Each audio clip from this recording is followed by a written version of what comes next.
So I'm working on a premium piece for a client, and I and my client figure I should probably use high quality paper to go along with the piece. So what should I look for in a premium uncoated paper? Hi, I'm Jim Kohler, the paper professor, and I and my client know that print still really matters. Whether it's helping to increase the retention and recall of information, or just creating a deeper connection with readers via tactile experience.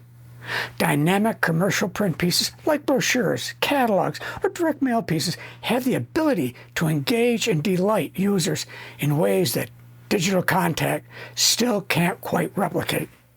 So again, print really matters.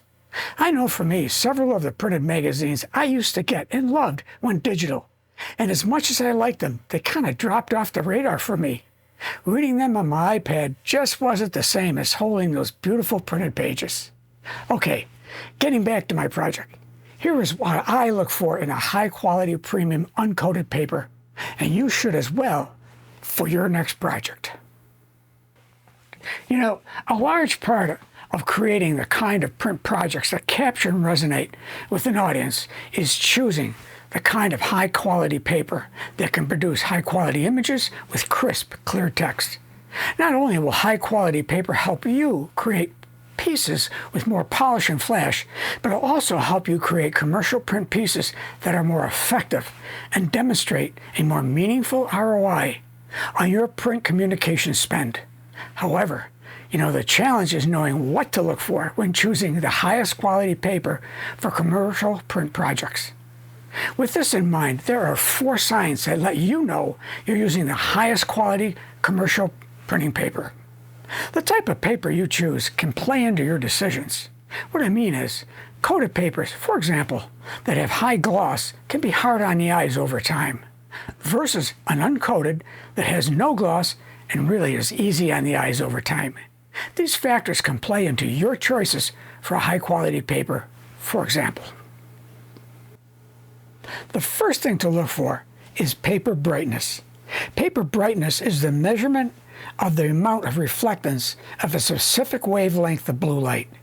Using blue light to measure brightness stems from the fact that the human eye perceives a bluish tint as whiter than a neutral white. The brightness of a paper is important because it can impact how images or other design elements appear on the printed sheet. Brightness as measured in North America is measured on a scale from 0 to 100. The higher the number, the greater the brightness value. And papers with a high brightness value are considered more high quality. And premium papers because they help bright colors to appear more vibrant and pop in print. For example, a paper with a 97 brightness is considered to be higher in quality than a 92 brightness paper. But you know what? Brightness should not be confused with whiteness, which measures the reflectance of all the wavelengths of light and more closely aligns with how the human eye perceives whiteness. Whereas brightness of paper is more cut and dry. Whiteness, however, is more variable and is based on the environment. I recently did a Paper Professor episode on the differences between the two. Be sure to check that episode out so you'll have a much better understanding between brightness and whiteness. The second thing to look for is the paper's opacity. The opacity of your paper refers to the transparency of the sheet, or how much light shows through from one side of the sheet to the other. A sheet with high opacity allows very little light to pass through. In general, paper made with a higher opacity is considered better quality because it can handle more ink coverage with less risk of show-through. And this makes it more versatile for a wider range of commercial printing applications, from booklets and instruction manuals to sell sheets and flyers.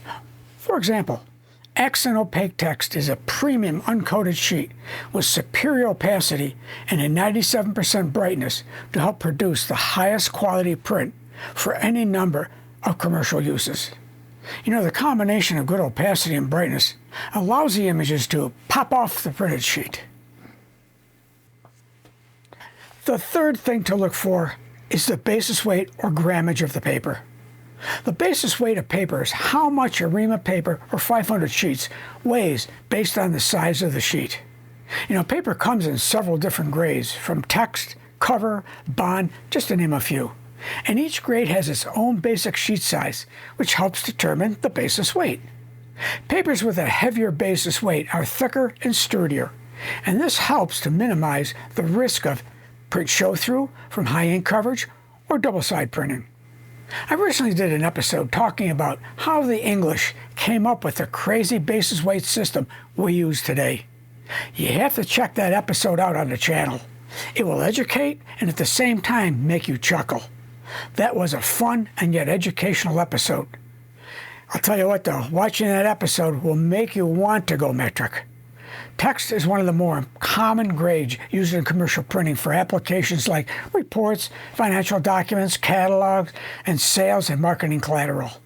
The basis weight for the highest quality text sheets should range from 40 to 100 pounds. Cover, which is another frequently used paper grade in the commercial space, is used to print materials like invitations, greeting cards, and menus, and much more. The ideal basis weights for cover paper generally range from 65 to 100 pound cover. Smoothness is the fourth thing to look for in a high-quality uncoated printing paper.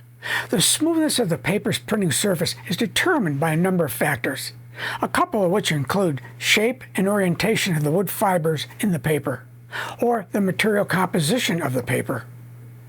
Paper with a smooth, level printing surface will result in a more even transfer of ink that helps print out crisp, vivid images with consistent color quality and stability. What's more, paper with a smooth, level surface will promote proper ink holdout and fast ink drying characteristics.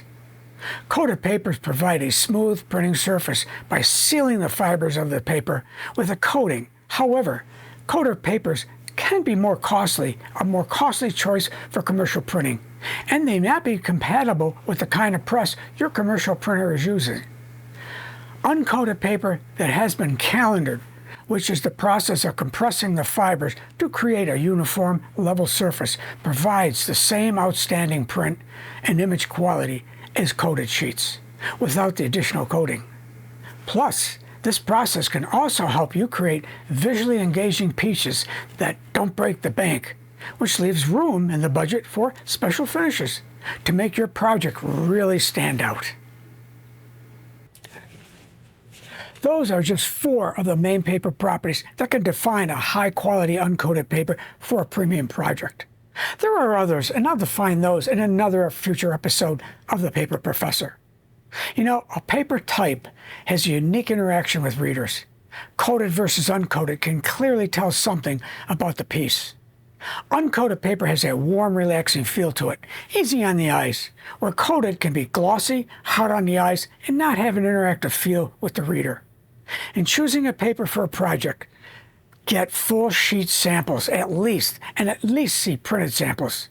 Printed, whether offset or digital, samples of accent opaque will clearly show the high-quality nature of the sheet. As a techie myself, and I feel paper is still very relevant today and in the future. With that, don't forget to subscribe to the channel and click on the bell to get notified of the latest episodes. And for the Paper Professor and Silvamo Papers, I'm Jim Kohler, and I sure hope to see you in the next episode of The Paper Professor.